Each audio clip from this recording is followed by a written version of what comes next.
આવનાર હનુમાન જયંતીના દિવસે ફક્ત 3 કે 4 ઉપાય કરવાથી તમારી ઘણી બધી દુવિધા દૂર થઈ શકે છે. આ અંગે જાણો આણંદના જ્યોતિષ પાસે.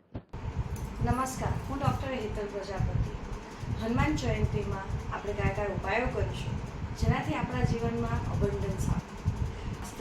સ્વાસ્થ્ય માટે શું કરવું જોઈએ?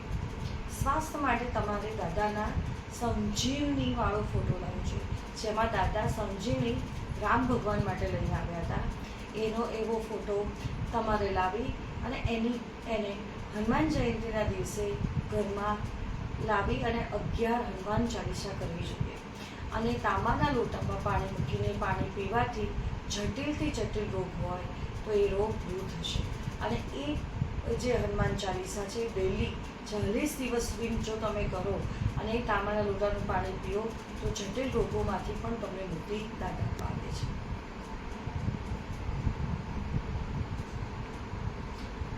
હનુમાન જયંતીના દિવસે તમને એવું લાગતું હોય કે મને ડિપ્રેશનમાં છું, હું હતાશ થઈ ગયો છું, મારા જીવનમાં કશું રહ્યું નથી અને મને એન્ઝાયટી થઈ ગઈ છે કે મને કશું થઈ જશે, તો તમે શું કરશો?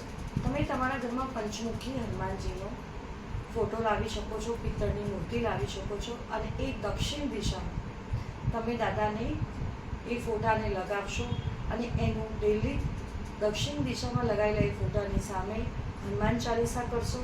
અને જો હનુમાન ચાલીસા કરતાં પણ તમે હનુમાન બાહુનો પાઠ કરો કે વનવાનર સ્તોત્ર કરો તો તમને જે ડર છે, એન્ઝાયટી છે એ દૂર થશે.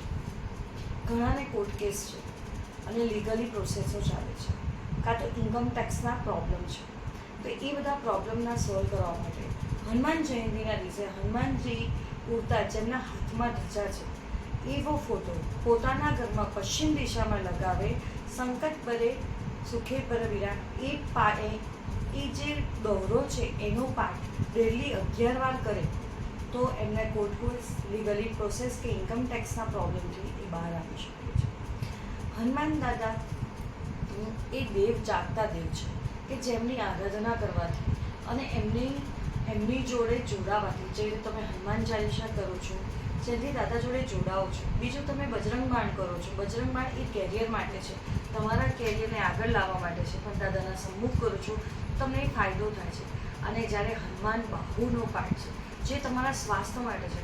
હનુમાન બાહુ એ પાઠ છે કે જેનાથી તમે દાદા પાસે પોતાનું રક્ષણ માગો છો, સ્વાસ્થ્ય માટે, તમારા નેગેટિવ ઉર્જા માટે અને પોતાના બિઝનેસમાં ગ્રોથ માટે.